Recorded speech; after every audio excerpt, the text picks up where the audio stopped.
dikasihi Tuhan, mari kita mau mengambil waktu sejenak, kita tenangkan hati kita mau menggunakan waktu ini untuk kita merenungkan akan masa-masa di mana ketika Tuhan akan menjalani karya salib, di mana Dia akan melewati saat-saat yang begitu mengerikan, begitu menakutkan. Mari kita mau tenangkan hati kita memohon anugerah Tuhan. Biar Tuhan yang berkenan menolong kita, sehingga kita memasuki masa-masa sengsara, memperingati akan kematian Kristus. Kita bukan hanya sekedar tahu bahwa ini adalah Jumat Agung, tetapi kita betul-betul bisa masuk di dalam pengalaman-pengalaman rohani bersama dengan Tuhan, mengambil bagian di dalam penderitaan Kristus, merasakan betapa bergumulnya Tuhan pada saat itu.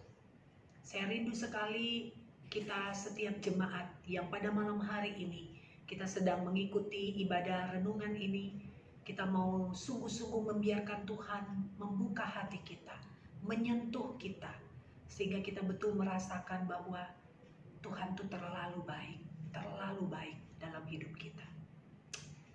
Kita tenang sejenak,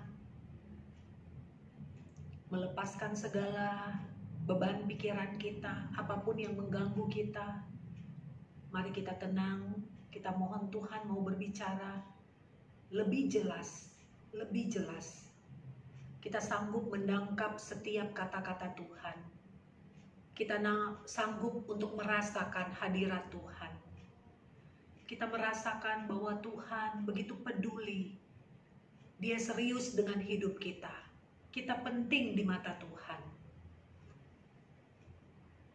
Sehingga Dia mau mati buat kita.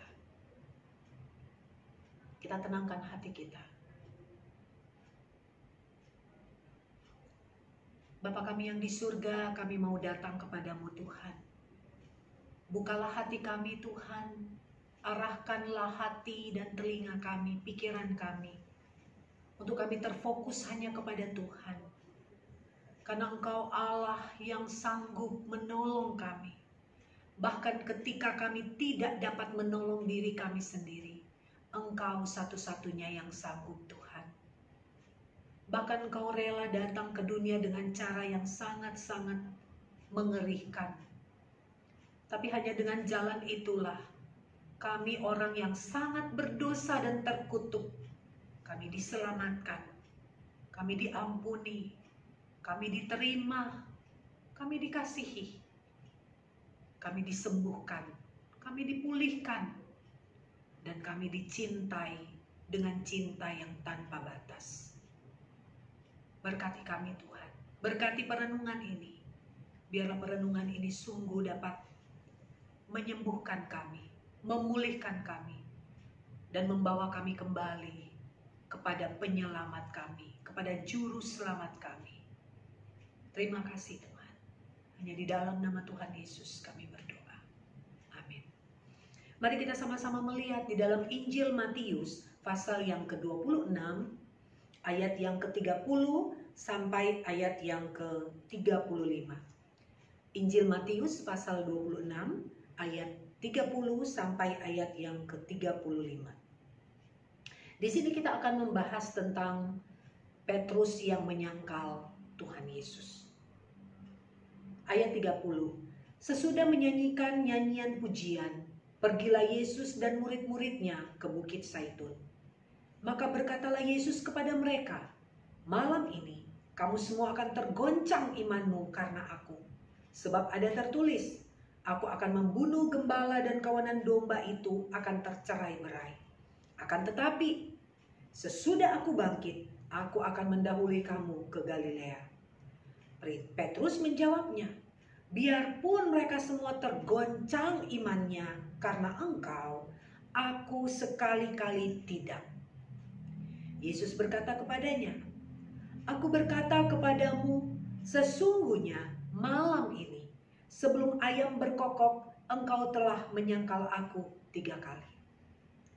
Kata Petrus kepadanya, Sekalipun aku harus mati bersama-sama engkau, aku takkan menyangkal engkau.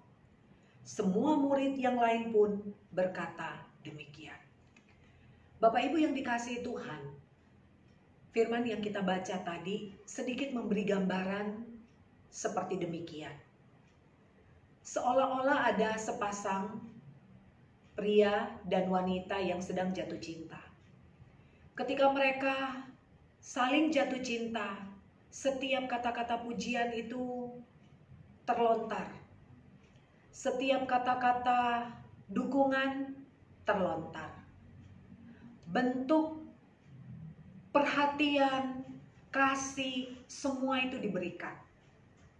Bahkan tidak jarang ketika salah satu pasangan, apakah itu pria atau wanita, mengatakan seperti demikian. Aku tidak bisa hidup tanpa kamu. Kemanapun aku akan ikut. Aku terima kamu apa adanya. Walaupun kamu susah, aku tetap akan ikut kamu. Aku akan menolong kamu, aku akan tetap menerima kamu. Atau mungkin ada yang berkata demikian, aku tetap akan mencintai kamu seumur hidup kita, seumur hidup saya.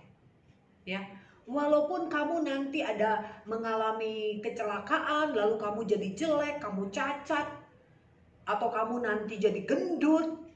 Kalau kita nanti punya anak, aku tetap menerima kamu, aku tetap cinta kepada kamu. Ya, sering nggak kita mengalami hal demikian? Atau mungkin kita sendiri pernah mengalami itu, janji dari pasangan kita. Tapi dengan berjalannya waktu, apa yang terjadi? Ketika kita diperhadapkan dengan orang yang bukan cuma mengecewakan Bapak Ibu, bukan cuma membuat kita sedih, ya, bukan cuma membuat kita menangis, tapi ketika kita diperhadapkan dengan pasangan yang tadinya ngomong bahwa dia akan hidup dengan kita selama-lamanya, dia rela terima kita apa adanya, dia akan mendukung kita dalam keadaan apapun, sehat, sakit, susah, senang, ya. Tiba-tiba orangnya tuh berkhianat. Mungkin dia selingkuh, dia jatuh cinta dengan orang lain, karena mungkin orang lain terlihat lebih oke, ya, lebih memenuhi harapan dia, lebih terlihatan lebih menarik, begitu ya. Apa yang kita rasakan? Saya percaya kalau kita manusia normal, gak ada yang ketika pasangan kita itu berkhianat, selingkuh begitu ya, lalu kita hore senang gitu. Gak mungkin kan? Pasti kita broken heart, pasti kita patah hati. Dan tidak jarang Bapak Ibu, kita menemukan ada begitu banyak orang yang frustrasi, ada yang sampai gila, ada yang sampai bunuh diri, melakukan hal-hal yang konyol, yang bodoh, karena mereka dikhianati. Bapak Ibu, gambaran yang kita baca hari ini, sebuah pengkhianatan dari seorang murid yang sangat dicintai oleh Yesus, yang sangat dikasihi, yang sangat diperhatikan, dan yang sangat dipercaya. Karena kalau kita lihat di dalam kisah perjalanan pelayanan Yesus, ada 3 murid yang sangat dikasihi Yesus. Dan kemana-mana Yesus pergi, mereka selalu dibawa. Salah satunya Petrus. Tapi coba kita membayangkan perasaan Yesus ketika di saat-saat yang sangat menegangkan, Yesus seolah-olah sedang melewati lembah bayang-bayang maut. Dia terjepit, dia dihantam, dia dituduh, dia diadili, dia dihakimi. Begitu banyak orang yang tadi mengeluh-ngeluhkan dia, lari pergi meninggalkan dia, semua pada ketakutan. Di masa-masa, di malam yang sangat mencekam, yang dingin, mengerikan, menakutkan sekali. Malam yang penuh dengan ketakutan. Yesus sebagai manusia biasa, dia tidak bisa lari dari apa yang memang harus dia jalani. Tapi di saat-saat yang demikian, justru murid yang dia percaya, yang dia kasihi, yang dia sayangi, yang dimana-mana pergi selalu dibawa. ketika ditanya, dikatakan apa? Dia tidak percaya, dia tidak mengenal Yesus. Bahkan di bagian yang lain kalau kita perhatikan, Petrus mengatakan, saya bersumpah saya tidak mengenal orang itu. Nah, di dalam kisah yang kita baca tadi, yang saya lihat, ini sesuatu yang mengerikan sekali dan sangat menghancurkan hati sekali, Bapak Ibu.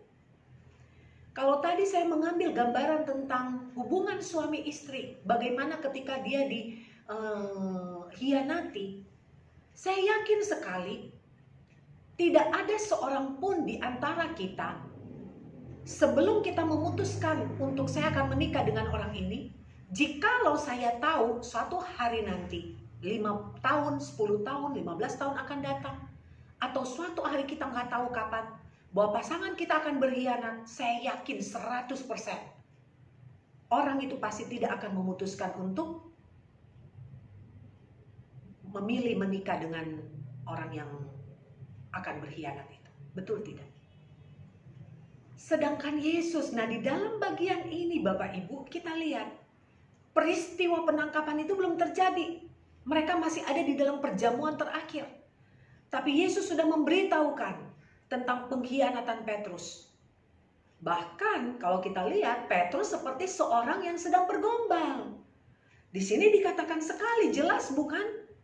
Dia berkata begini. Dia bilang, biarpun mereka semua, di ayat 33, biarpun mereka semua tergoncang imannya karena engkau, aku sekali-kali tidak. Lalu di ayat 35, Petrus mengatakan sekali lagi, seolah-olah ingin mengkonfirmasi. Katanya, sekalipun aku harus mati bersama-sama engkau, aku takkan menyangkal engkau. Perhatikan. Ini perkataan-perkataan orang yang jatuh cinta, bukan? Sama persis ketika orang lagi jatuh cinta seperti itu. Saya rela melakukan apapun, bahkan mati sekalipun. Saya rela demi orang yang dicintai. Tapi Yesus sedih sekali, mungkin saya ngebayangin kalau saya jadi Yesus seperti apa ya. Karena dia kan Allah ya, walaupun dia manusia tapi dia Allah. Dia tahu apa yang akan terjadi di depan. Sehingga ketika Petrus mengatakan demikian, dan Yesus berkata bahwa di ayat yang 34 tadi ya, Yesus berkata begini, aku berkata kepadamu sesungguhnya malam ini sebelum ayam berkokok, engkau telah menyangkal aku 3 kali. Jadi seolah-olah Yesus tuh pengen berkata begini, kalau ibarat kata kayak kita tuh pacaran gitu ya, si pacar, sang pacar lagi bergombal, ngomong pokoknya saya rela mati, saya siap melakukan apa saja.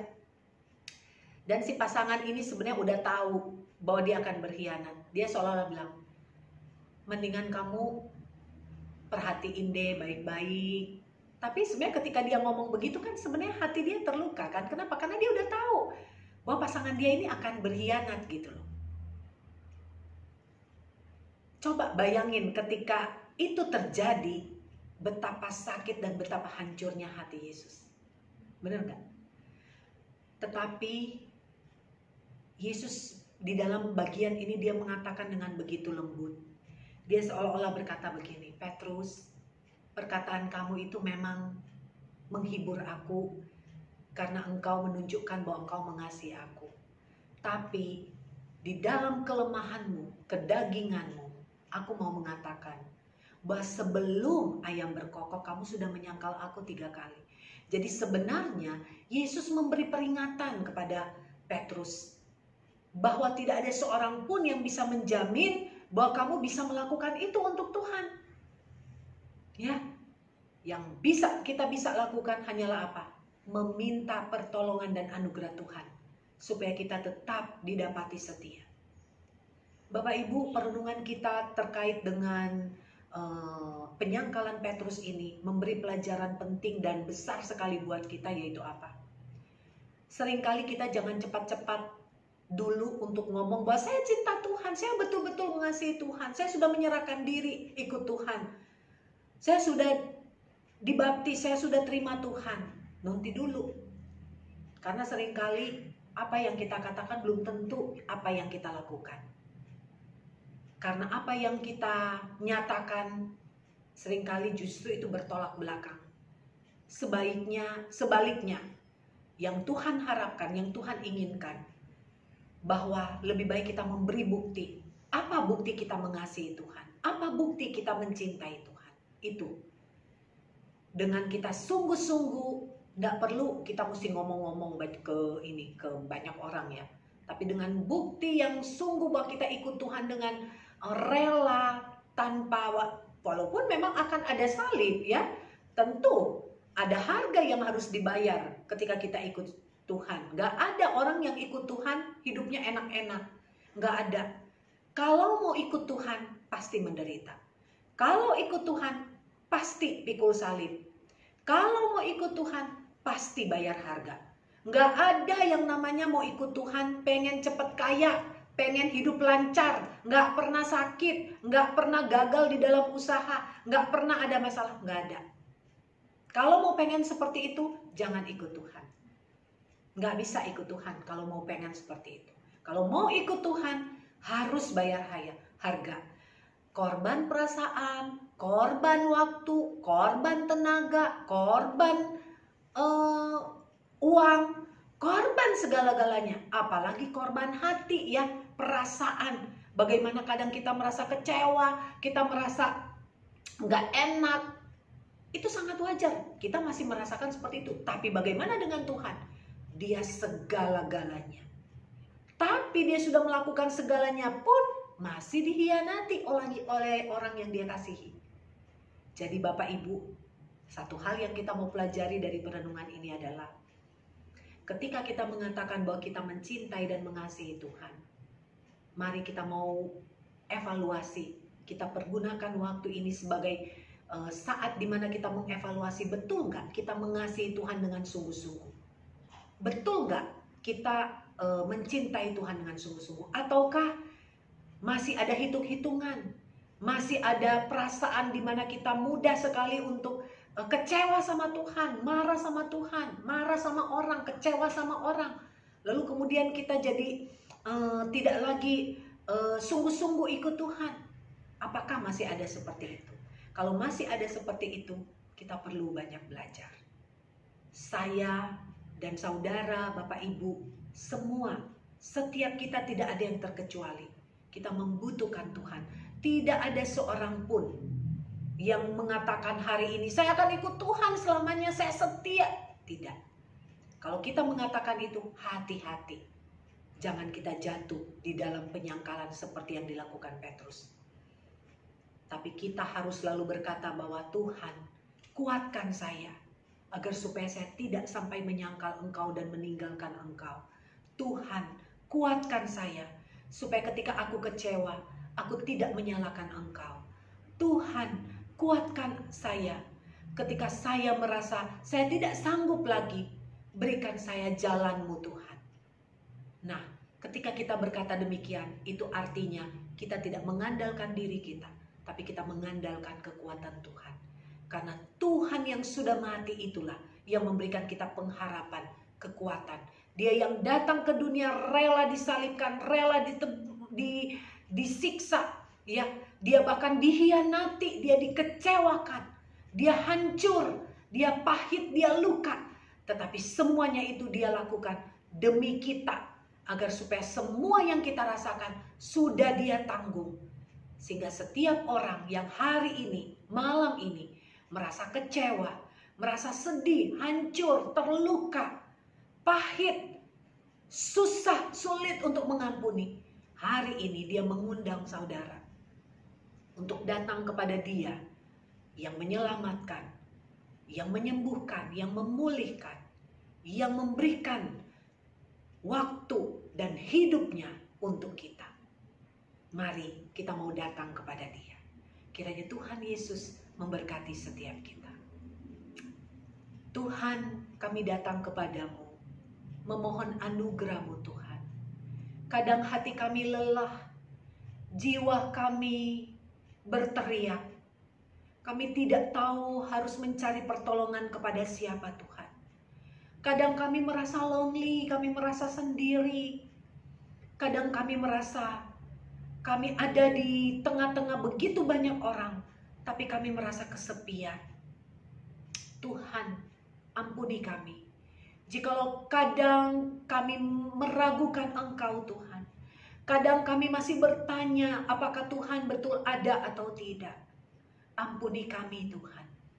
Tuhan, biarlah kami boleh betul-betul merasakan waktu di mana Engkau melewati masa-masa yang berat, malam yang sangat mencekam, malam yang begitu memberatkan.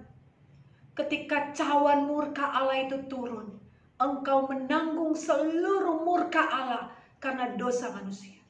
Tuhan, berikan kami kekuatan untuk mengambil bagian sedikit saja dari penderitaan-Mu. Sehingga ketika kami mengalami pergumulan dan penderitaan, kami tidak bersungut-sungut. Kami tidak menyalahkan Engkau Tuhan. Tapi kami mau sungguh-sungguh melihat bahwa inilah jalan persembahan, jalan salib yang Tuhan izinkan untuk kami lalui, agar kami boleh mengambil bagian di dalam penderitaan. Berkati kami Tuhan. Terima kasih Tuhan Yesus. Terima kasih, kami sungguh bersyukur punya Tuhan yang mau mati buat kami. Terima kasih. Kami berdoa dan bersyukur kepada Allah yang hidup, yaitu Yesus Kristus, Juru Selamat kami. Kami berdoa.